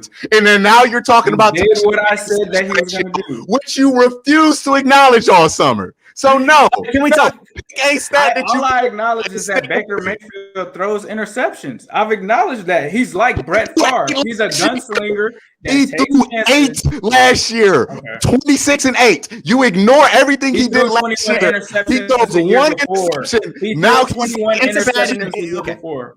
Tony was the first person that brought up Baker Mayfield throwing interceptions. The first time we ever did this show, Tony said, "Look at the stats." Baker Mayfield took over your interceptions when it's convenient. Yes, no, it is true. Baker Maysfield's his rookie year, if he started off 16, he would have. No, hold on. I got to talk about this play call. Because I don't know if this was Stefanski or if it was Baker on this decision. The all 22 was not out. But I thought that third down, I think it was a 3rd and 7 on the second to last drive. They threw, I don't know if it was back shoulder or what it was, but Baker. Oh, you're talking about that throw to Anthony Schwartz? It's to Schwartz. Yeah. What is this team doing?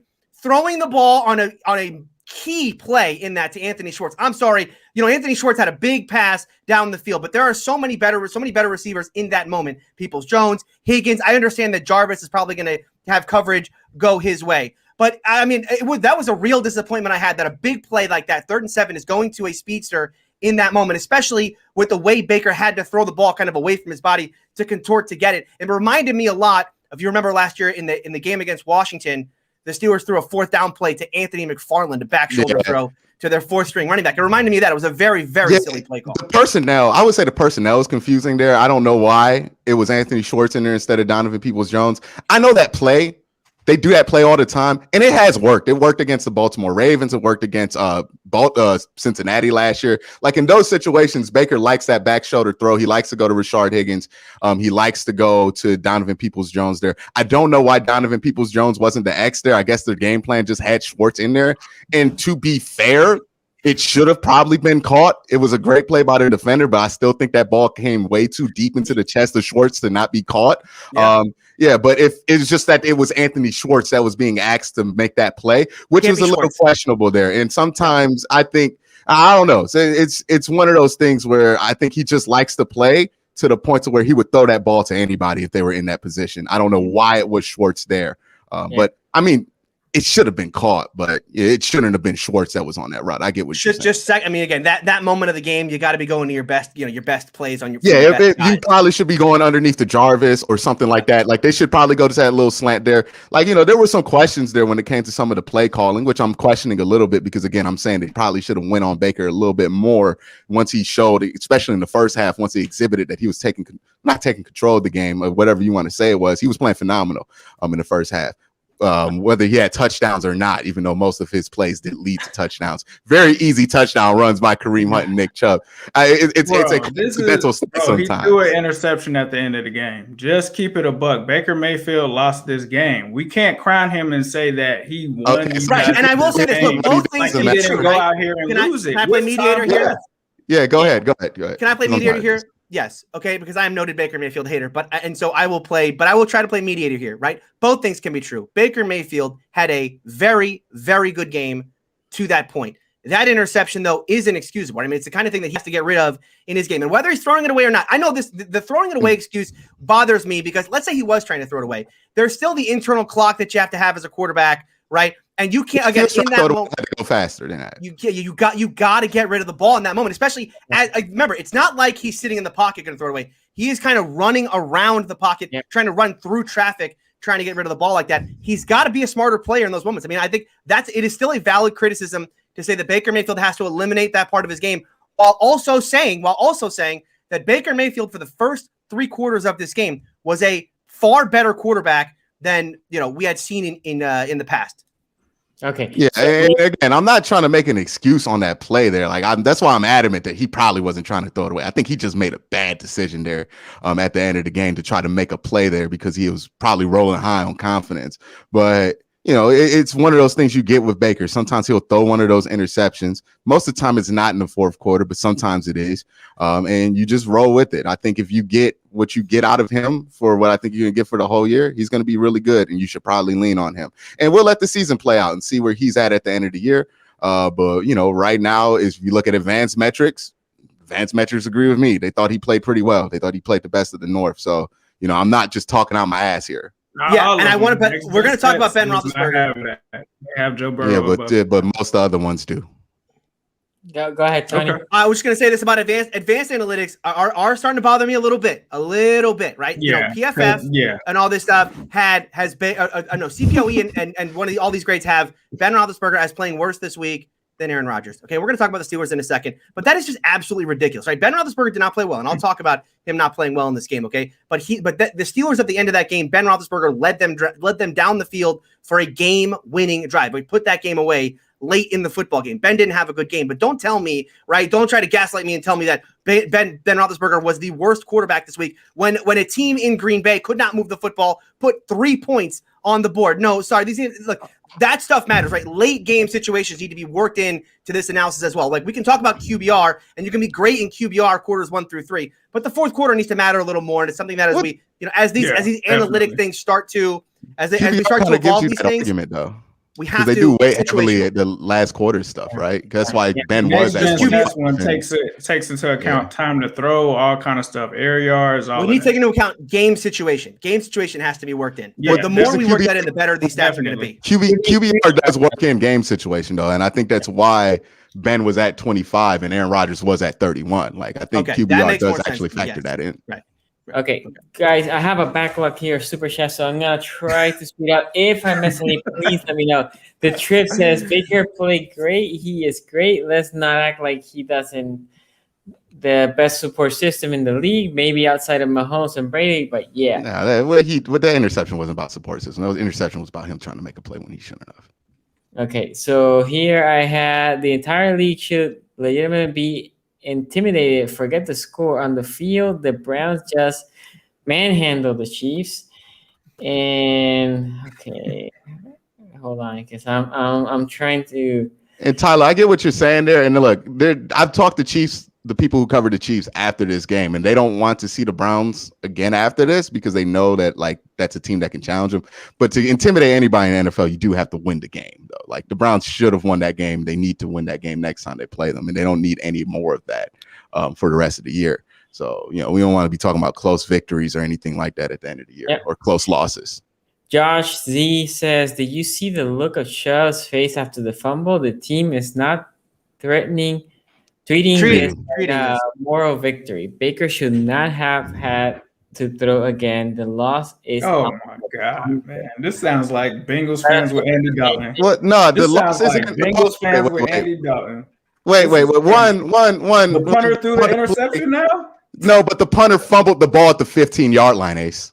Bro, like nothing to do that with didn't happen. But in there. Let me get to my point. Let me get to my point about the punter, right? Because I think, bro, he threw a pick at the end of the game. You still could have won. Nobody is not goes down and throws a touchdown, you win the game. Okay, yeah, and obviously I'm acknowledging that. I'm like, Baker made a mistake at the end of the game. That's not something that I have not acknowledged.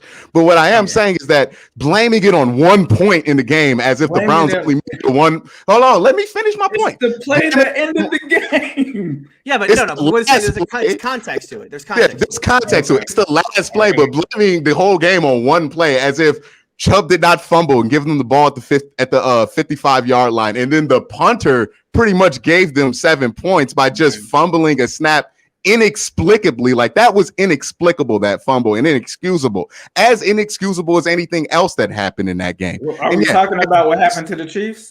Do you think the Chiefs are like, oh, we should have mistakes? Did the Chiefs fumble? Did the Chiefs throw any interceptions? Did the Chiefs have any turnovers? I don't know. I don't think the Chiefs care. They just got the victory. Did not make any mistakes. That's why we're not talking about anything that could have went right for the Chiefs that would have changed the score, because they played. What game goes perfect in the NFL, bro? Just be realistic. What game goes perfect where the Steelers ended up, the Bills ended up getting a punt block for a touchdown? Are they going to say, oh, we shouldn't? Okay, what happened to the Chiefs, though? Don't tell me about the Bills. What happened to the Chiefs in this game? Did they have a fumble? Did they have a turnover? Did they have an interception? They had Pat Mahomes. They had a quarterback that could win the game. What is your point? Listen to me. My point is, you can't keep blaming all of these other players and taking more of that blame. But you also, Tony, what were you about to say? Let me say this. I was going to say, look, you can't put all of this game. You can't say well, Baker's interception was worse than the Chubb fumble or worse than the punt, right? I mean, all three of these things come into just a bunch of mistakes that you made. The perfect storm of them losing this game, because if the punter doesn't fumble, right, maybe the Chiefs don't drive down and get a score right there. That punter fumble and you have Tom Brady or Russell Wilson in there, they still win the game. That's what I'm saying. That is what I'm saying. I got you. I understand. I'm not saying that, yeah, go ahead. Look, I don't want to defend Baker, because if you're +2 in turnovers and you have Russell Wilson, it's still going to be a tough axe to win a game. I'll give a perfect example. I'll give you, and Tony, you're going to love this. The 2015 playoff game against the Bengals. Big Ben gets hurt, goes out of the game. Landry Jones comes in and throws an interception, right? Then the Bengals have the stuff that happens. Big Ben gets the ball back. If Big Ben didn't end up winning that game, are we going to say, oh, that Landry Jones field goal, if he would have thrown an interception, are we going to say that Landry Jones field goal or that Landry Jones interception is why we didn't win the game? Is that what we're going to say then? Okay, but here's because Big Ben's let me ask you this. But let me ask you this, Ace, because this I think is Quincy's point. Who do you blame more for that loss as a Bengals fan? Vontaze Burfict or Pac-Man Jones? Right? Both had 15-yard penalties that put the Steelers in field goal range. Right? Okay. Which one of those was worse, would you say? Right? Because look, Baker throwing a pick is very bad, right? But just it's a turnover, which was the same as the punter turning the ball over and giving the Chiefs points, which was the same as Nick Chubb fumbling and giving the Chiefs points. Right? All of these things are bad, right? They are all bad. And if you want to make the argument that Baker doing it at the end of the game because the team had a situation to win the game, I mean, I actually could buy the argument that Baker's was slightly worse than the other two, because you expect Baker Mayfield to come up big in that moment. That's the next evolution of the player. It's in a worse moment. But all three are very, very bad. All three led to the argue. You can also argue. You make one. My point is, if literally one of those three things don't happen, you have a much better chance of saying that you won this game. If Baker doesn't throw the interception, you can say that you get down the field and win and score the touchdown, win the game. If the other two happen, Baker throws the interception, but Chubb doesn't fumble, maybe you win the game. If the punter doesn't fumble the ball at the 15-yard line, maybe you win that game. One of those three mistakes don't happen, you have a chance to win the game. It's not just on one player or one play. I know the Baker play happened last, and that's going to be the most memorable one. He touches the ball more than anybody else in the game, the quarterback. Well, in this game, it wasn't even Baker. It was the running backs that touched the ball more than him. When you have Joe Montana, when you have Patrick Mahomes, you are confident when that guy gets the ball that they're going to score. They're not going to make mistakes. The fumble for me changed. But even those guys, though, that you mentioned, have made mistakes on final drives. they just overcome it throughout their career. Like nobody's going to be perfect on these drives, and to put the whole blame and say, "Oh well, you can't lean on Baker Mayfield." So long with even Tom Brady. We've been watching it with different quarterbacks all the time. What are you saying? Okay, can I just say he scored on every game-winning drive that he's had. Like, we need to talk about the important games with the game on the line. Yeah, I was just like gonna say, something like a first round bye. You're going to score it in the game. It's only week 1, and this show is. I mean, I'm going to go meta here as a fan of AFC North Talk. This show is unbelievably good, and we are only in week 1. Okay, let me go through. Look. I need everybody to mute for a moment. Let me go through the super chat because we need to talk about the Steelers. Oh yeah. Oh no, I need fun. I need someone. I need everyone. We have 650 people watching. I need them all to hit that like button. Okay. Yes. Hit the like button. Okay. So Tyler here says, "Are you kidding me? Baker's going to embarrass every other AFC North team this season. I can already smell your fear." Here says Baker Mayfield throw an interception on the game-winning drive and lost. What does Burrow do? He throws a dying, a 4th inches OT. That's the difference. The only thing I'm gonna say, I love the equivalence. For the people who gave no credit to what Baker did against them last year with nobody in.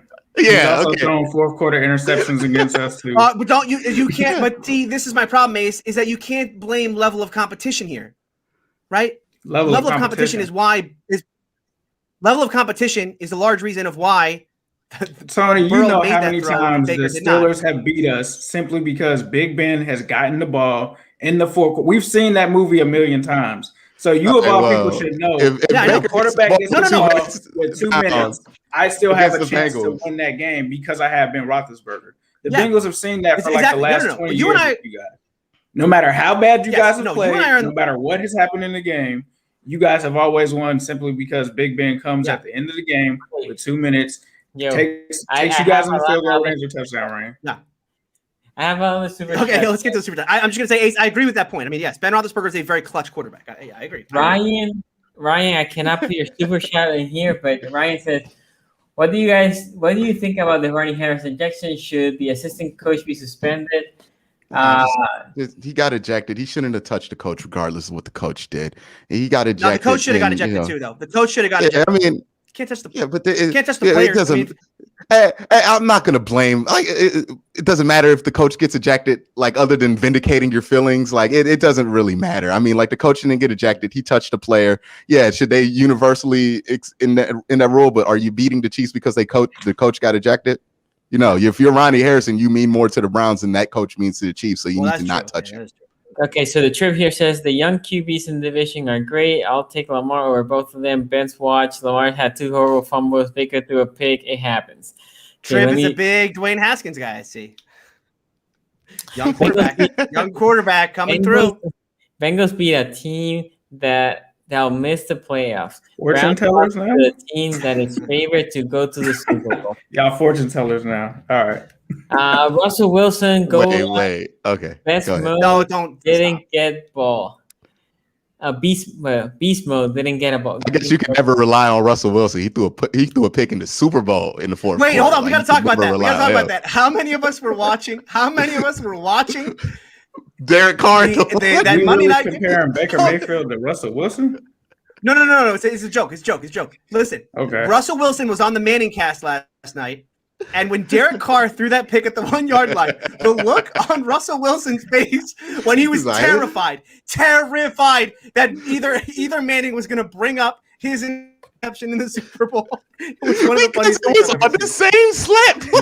Yeah. No, it was exactly the same, and they should have brought it up. Yeah. Leo Sell, thank you for the donation. I never actually get to watch the show live, but jumped in our queue to show appreciation. You'll put together a fun show every week. I don't want to say it. Appreciate it. Appreciate it. Go. Okay. Did it say Steelers? Wait, did it say go Steelers? Yes, the Steelers. Okay, so Tony, talk to us about this Steeler game. You had 2 minutes. I guess we don't have time to talk about the Steelers. We back? We end the show.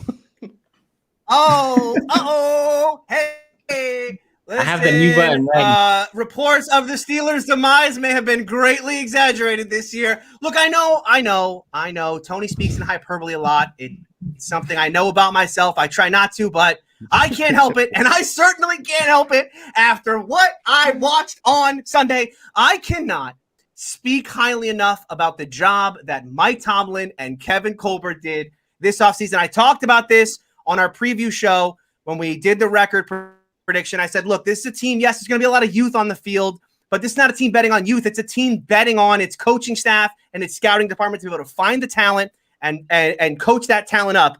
Because I'll tell you what, this team had an exodus of talent in free agency this year and no cap space to replace it.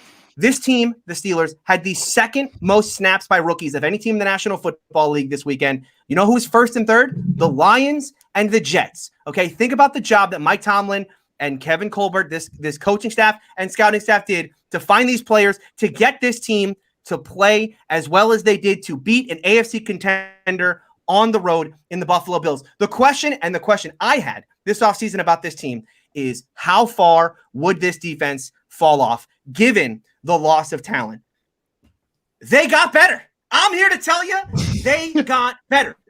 Tony, can I ask you a question? I mean, you just look at this matchup. Let him run. No, it's about the defense.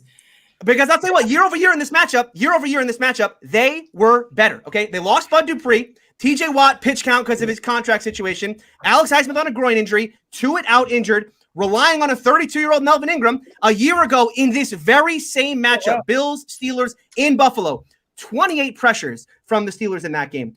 30 pressures this year, 30 pressures. And by the way, they only rushed 4 in this game. Yeah, no. But they were Hayward. Hayward. Josh Allen. Yeah. Josh Allen was absolutely running for his life, and the Steelers didn't have to blitz to do it. They were able to rush just 4, sit back in coverage. The other question about this defense, who's going to cover Stephon Diggs? Hey, they lost Mike Hilton. They lost Steven Nelson, and Stephon Diggs went off on this team last year. You mean to tell me that a 32-year-old Joe Hayden's going to cover, or that a first-year starter in Cam Sutton, or my boy James Pierre is going to do it? Absolutely he is. Cam Sutton, when covering Stephon Diggs, 2 catches. Yeah, go ahead. How many times did Diggs was wide open and got overthrown? 2 times. 2 times in this game. He missed it. 2 times in this game. This argument, Sonny, that you brought up. Okay, listen, this argument that you brought, I love. Thank you for bringing this up. Because you text me during the game this as if I wasn't watching to let me know that, oh, by the way, the Steelers blew coverage. Hey, guess what?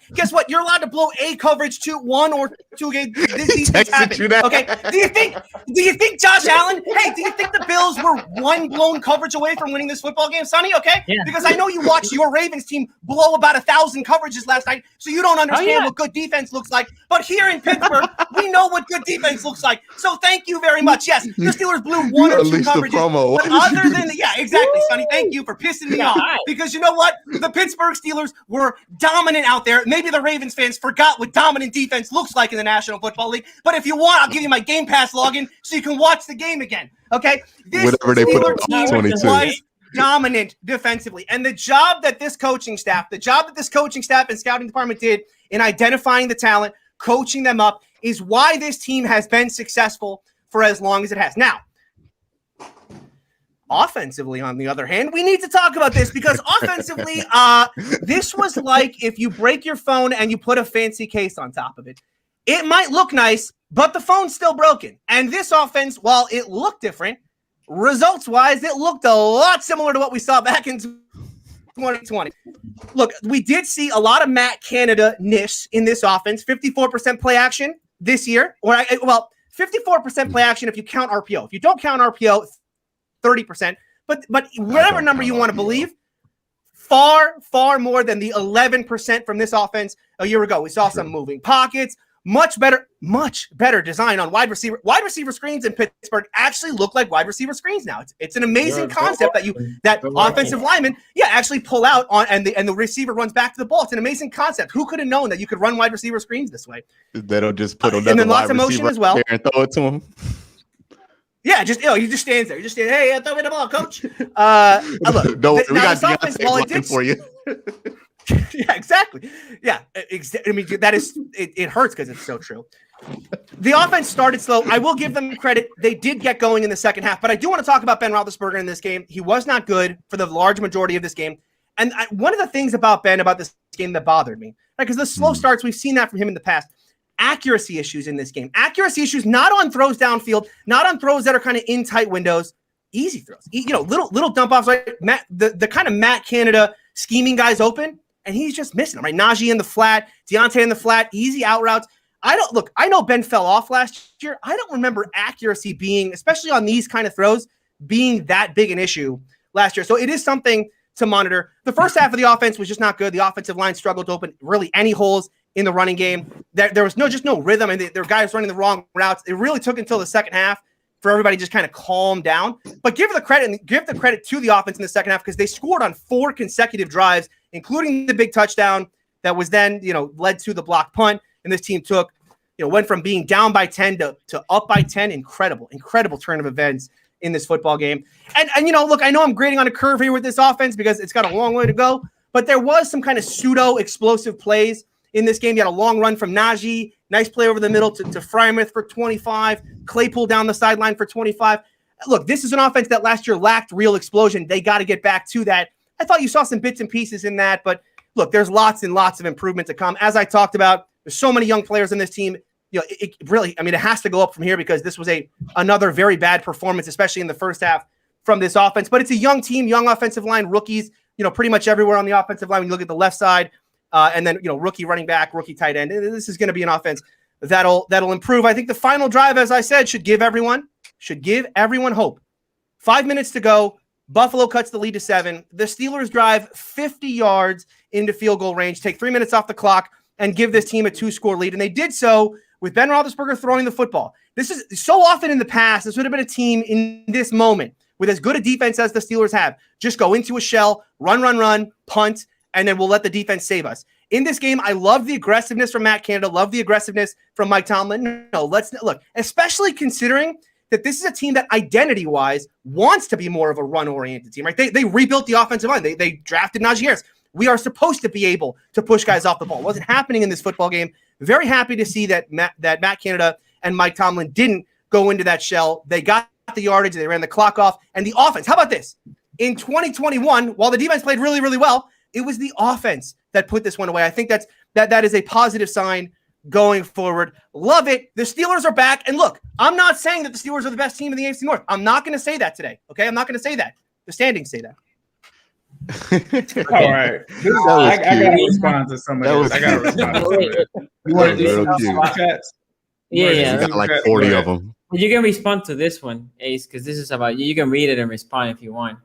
I picked stats to push my narrative. We talked about the QBR from this year.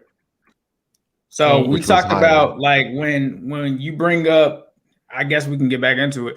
If you bring up the fact that Baker had a better season, and I'm saying that he has an interception problem, that's why I bring up 2019, because that displays it. That's the only reason I brought up 2019.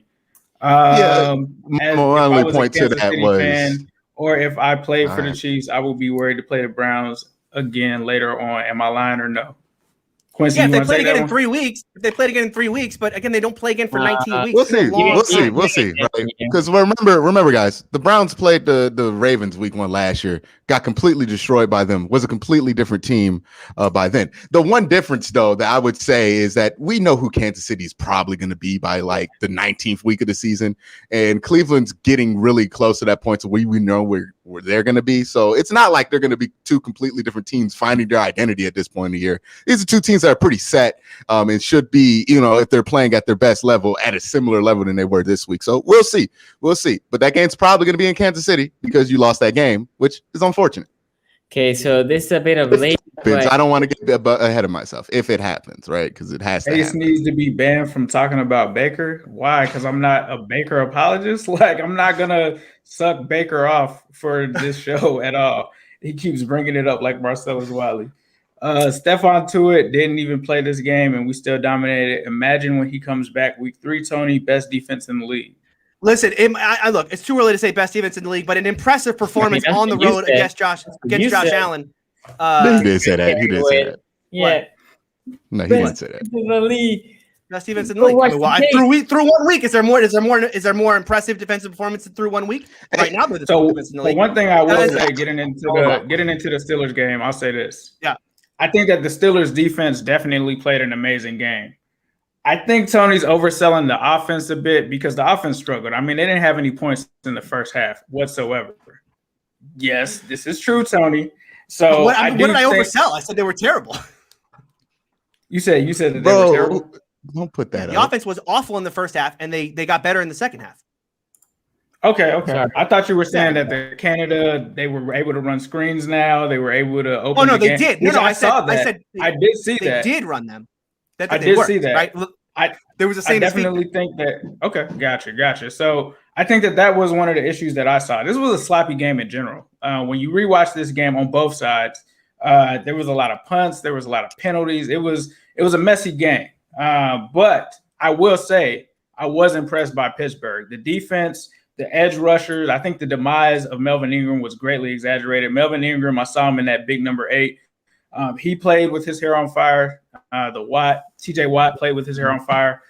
These guys just really came to play. The thing that impressed me the most, as Tony hit on, because you guys know I was critical of the Steelers secondary, especially with them losing so many players.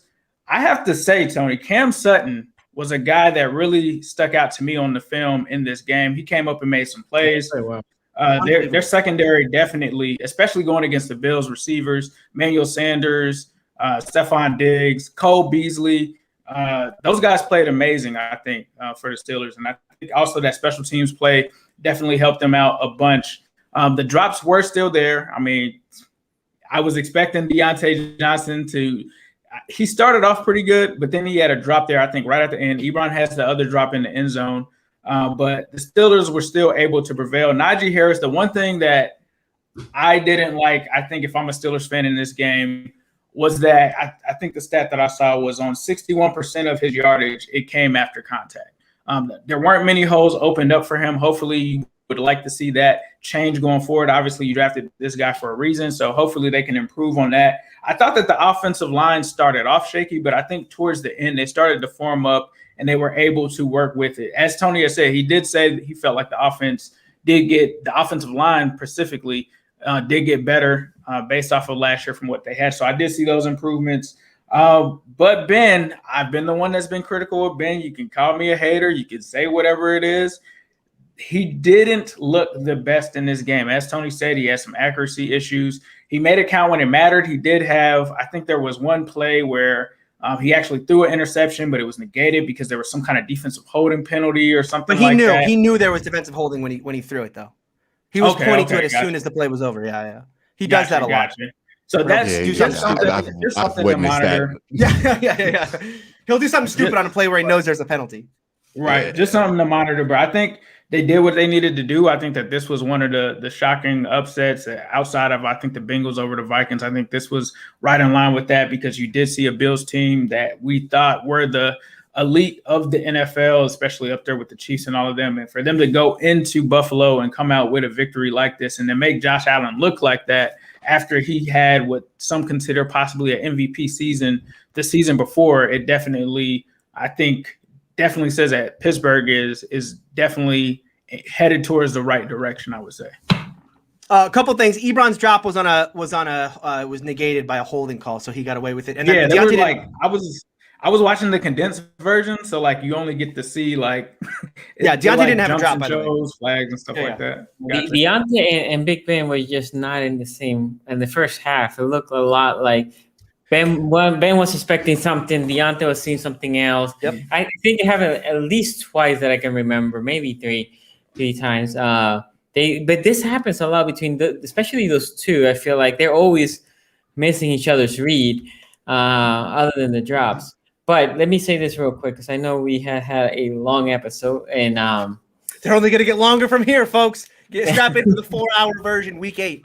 So 4 hours. I was thinking. A couple of things. I don't want to repeat. I don't want to repeat some of the points that the guys are making. The offense looked shaky, and the fumble, not the fumble, the block punt definitely turned that game around. Like it completely turned that game around. It was a game changer. Also, that defense played great, way better than at least I expected. So I'll give them that. There was a sighting of Pierre as Tony's favorite player. Sutton played phenomenal. Also, we have to say, because I'm going to mention it again, I thought Josh Allen looked rock. We had criticized here Big Ben, which he didn't play well, but Josh Allen was missing a lot of plays. Those 2 plays that I mentioned that I know Tony wanted, he started yelling and he wanted to brush it on the table. Those were 2. It wasn't that he was open. He was wide open. It was a walking touchdown, both plays in 2 different drives. And there was another one that he underthrew Stephon Diggs. So I'm just saying those plays also happen. Again, I'm not saying the defense was bad. I'm not saying none of that. I want to give credit to the defense.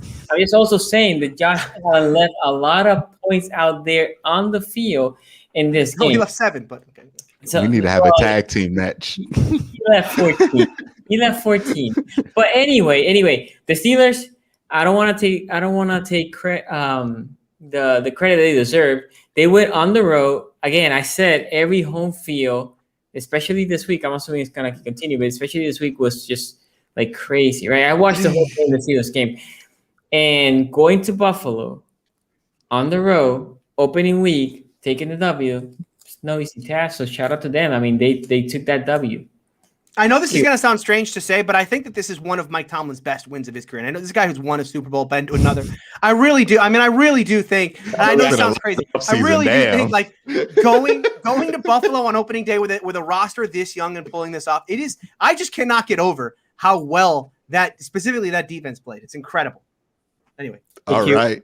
Yeah. Well, I know what you're saying about Josh Allen and him missing Stephon Diggs a couple of times there. One thing I will say is, like, I know we got kind of enamored with Josh Allen last year because of the jump he had made, but Josh Allen was missing them throws last year too. Like, this is just part of the package with Josh Allen. He will miss dudes. Like, that's just, he is not inaccurate, but sporadic sometimes with his accuracy. Sometimes he's great for like a few stretches at a time. Sometimes he just kind of overthrows dudes. You know what I mean? Like, that's just kind of the Josh Allen experience at this point. I don't think Josh Allen played so bad that like, hey, you should be concerned about him. I just think he just had a bad game there, and the Steelers probably got a lot more pressure than he thought. And if you can get to Josh Allen with your linebackers and your defensive ends, you're gonna be able to do things against that Bills team, just because Josh Allen still sometimes panics a little bit when he gets pressured. And that shows up, right? Now, it's not going to happen if you're blitzing them with dudes in their 20s, right? The number 20 or like a cornerback or something, because you could shake them off, you know it. But if you get pressure with your linebackers or defensive tackles, which they did, Cam Hayward, 20 pressures, nothing more terrifying to Josh Allen than somebody as big as him coming up the middle. So was it Cam Hayward? Cam Hayward had 12. Yeah, Hayward had 12. 12. According to PFF's chart. Yeah, PFF's chart, they're a little bit more strict on it. Either way, whatever way you dice it up, he probably had like the most pressures in the NFL this weekend. Yeah, he did. So by far, there are players who don't have that many pressures in the season. So phenomenal game he played there up the middle. I remember I was joking about Cam Hayward when we did the defense. No, you weren't joking. We weren't joking. And by the way, we're going to go back right now and we're going to redo our rankings. Right, we're going to go around and I want everyone to re-rank the defensive line groups in the division. All right, we don't have time this for your podcast had the audacity to put the Ravens. Okay, I mean, hey, Tony, those are the 2021 rankings. It's only been 1 week, man. I mean, listen, the Ravens could have rushed. Anywhere. Listen, the Ravens could have rushed 15 guys. They couldn't get to Derek Carr. Okay, and the Steelers could get to him with 3. All right, so it's because Marcus Peters is out. Just want you guys to know, I accept your apology. Continue. All right. But yeah, Steelers defense still very good. Ben, I mean, like, we can talk about him being bad or good or not. This is pretty much the Ben you got, like, when they were winning 11, when they went 11-0 last year. We're like, oh, the advanced numbers are going to say he's not good. And when you watch him, you might have a differing opinion on him, but the stats are pretty decent, I guess. You know what I mean? The 1 touchdown to interception ratio, and then the completion percentage like 58. You know what I mean? It was pretty much like what I expected out of Ben, which was nothing like spectacular. I didn't expect him to go like 4 touchdowns, have the best game of his career or anything, but, you know, good enough to win with. So, you know, the Steelers are who I thought they were. I don't know what everybody else I think thought they were going to be. This looks like anywhere from a 11 to 9 win team. The defense is spectacular. Offense, you have some question marks against, right? Like, what if they play against somebody who could put up points a little bit more consistently than the Buffalo Bills can, and somebody who's not as affected by pressure as the Buffalo Bills? Like, what's that going to look like? Also, the Bills just didn't run the ball. I don't know if they were going to be able to run the ball as much penetration as the Steelers were, but maybe a team with a more potent offensive attack and a more consistent offensive attack, they have a harder time putting up points with. But yeah, the Steelers are still a good team. It's amazing that Joe Hayden is still out here playing well. I can't believe it. I can't believe it. I thought this dude was done. It seems like he's a long-time Steeler now. I mean, he's been in the Steelers as long as he's been a Brown, right? Like, Joe Hayden is incredible. Joe Hayden is turning into Charles Woodson in the flesh, right? Where Charles Woodson was out there with the Raiders at like 45 or something like that. Who knows? Joe Hayden might just be there forever. So, hats off to him. Huh? Yeah, Tom Brady of corners. He never dies. Yeah, or like was it Julius Peppers and Charles Woodson are in the league to their 40s? Like, sometimes it just happens with guys. Frank Gore's still in the league, right? So sometimes it just happens with guys where they just don't age. So Joe Hayden not aging. The secondary, we know everything outside. That's pretty good. We gave what's it? Edmonds. We give him a lot of flack just because he's a first round pick, but he's pretty good. And Minkah Fitzpatrick, we know he's excellent. So Can I say something real quick? No. I want to talk to PFF. I want to talk to PFF real quick. Open the door on this. PFF. I mean, I don't. Again, how do they sleep at night? Do these morons have any shame over there at PFF? They actually gave Minkah Fitzpatrick this week like a 33. Yeah. Oh, Minkah Fitzpatrick was a real liability in a game where the Steelers absolutely shut down one of the most high-powered offenses in the league a season ago on the road. Yeah, Minkah Fitzpatrick, out and out liability. PFF, I agree. Rubber stamp it, send it out. I'm glad I paid them $300 Tony, like Sonny did say, Josh Allen was missing some throws out there. Yeah. He just missed every time, like literally every play when Minkah left the guy wide open. So here's what we know. While you were watching the game, Sonny was responsible for the PFF grade of Minkah Fitzpatrick. This is what Sonny, you're one of those grading guys. You're one of those grading guys. Yeah. He was watching the tape live. Sapatolo, whatever I was sending him direct messages. Look, you saw that. That's clearly on Minkah. He didn't get outside leverage on that. Yeah. So supposed to be the last person out. It's a free safety. Look, there's nobody. I want to talk about Minkah real quick, and I'll make this really short. They got this new kid, Trey Norwood, 21. You may have seen him out there. Rookie, 7th round pick, converted corner to safety. Played some nickel corner in this game, but they also moved him to free safety, which allowed them in the second half of this game to move Minkah around. Minkah played a little more nickel. Minkah was being more robber. You saw Josh Allen a lot of times in this game be tentative back there, right? Q talked about this. We don't have the all-22. Thank you, NFL. But I do believe that was a lot had to do with the fact that Minkah was moving around so much finally in this defense. And that is going to give quarterbacks something else to think about. They've been thrown away from Minkah for about a year now. If they're able to move Minkah around without giving up, the deep shot, it's going to make this defense even harder to game plan around.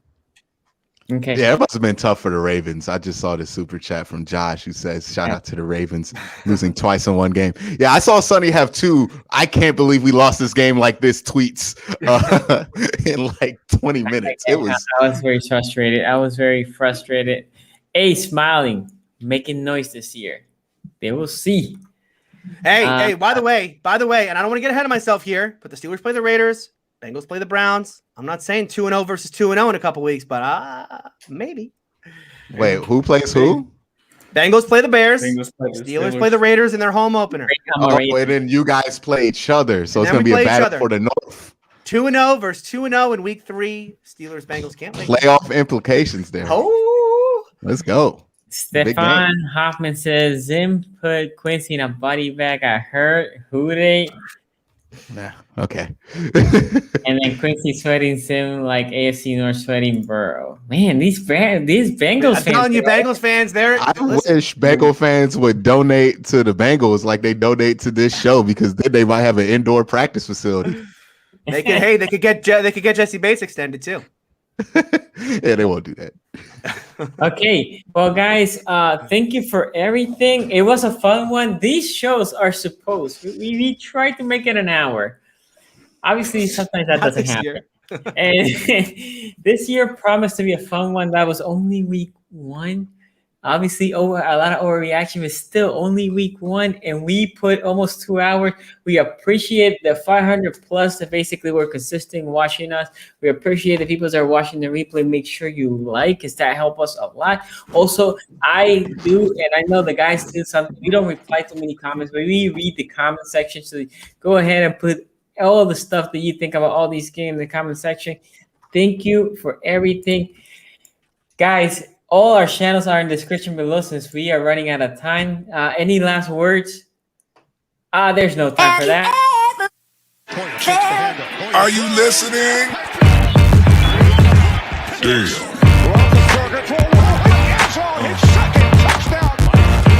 Yeah.